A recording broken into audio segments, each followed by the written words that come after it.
Each time every human being makes a decision, he is faced anew with the choice between two paths: the white road of unselfish love, or the black road of selfishness, which inevitably leads to doctrine. Every individual who comes into contact with high learning considers himself basically good. And yet, the two principles are still within him, obligating him to examine which thoughts and deeds he will use to serve which power. At the end of time, the twilight of the gods, he realized that heaven and hell are our own thoughts and actions, good and evil our own invention. Then he can draw on this experience, make the journey home to completeness. The powers of darkness and light serve only one Lord, the creator of all things. They have one goal of availing ourselves of the life experience to create a race of superior beings. Power without love can only lead to catastrophe.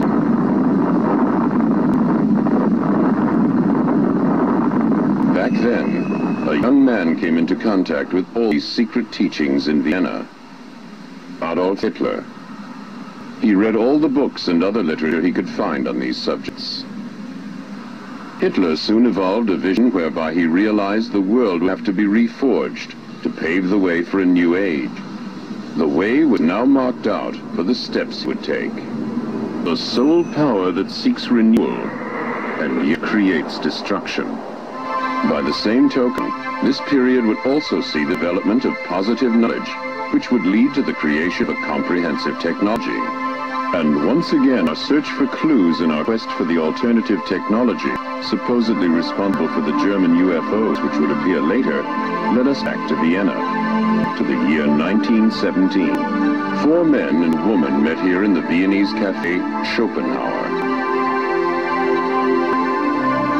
The young Maria Ortisch, a spiritualistic medium from Zagreb, the student and fighter pilot Lothar Weitz, the occultist, orientalist, and officer Karl Haushofer, Rudolf von Sebottendorf, an occultist who had recently returned from the Orient, as well as Prelate Ginot from the Order of Knights Templar. Their subject was the coming of the New Age.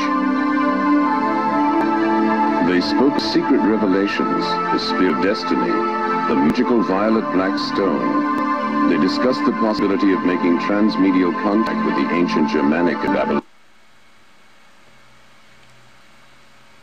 Greater than the speed of light in a vacuum. And so there opens the possibility, a doorway, that perhaps transport to other star systems could be possible.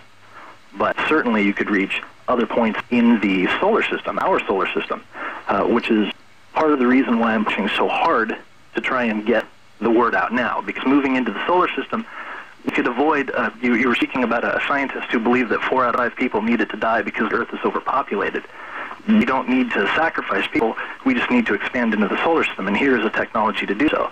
You know, we can start with a life of living in space stations or moon bases, or, you know, setting people to do prospecting on the asteroid belt or on Jupiter's moons. I mean, this can't come a reality with this technology.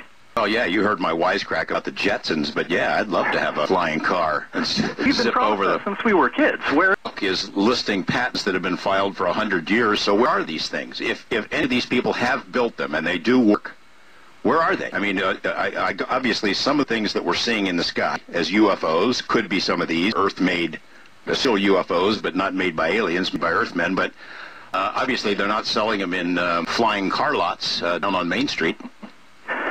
Well, if you're talking about the power systems, or you're talking about the actual flying craft? Well, I guess the combination of the two, because you need the propulsion and the craft to get up there.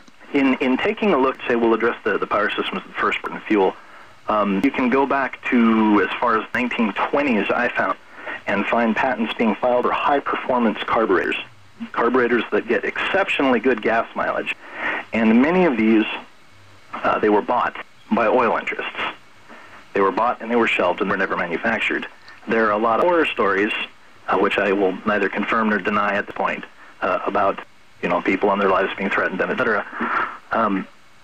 Whether they were implemented, they were not implemented because of that, or because they were shelved, you know, you have to follow the money trail. Who stands to benefit by something like this not coming to market? Exactly. Or maybe there's a national security application that this stuff is all in the hands of the military because they don't want regular folks or bad guys having it. Well, there are over 3,000 patents that are currently classified. They're not available for anyone to review under the interests of national security. So, as you've seen by the books that I've provided for you to review, there is a huge volume available. You can only imagine what is out there that is not.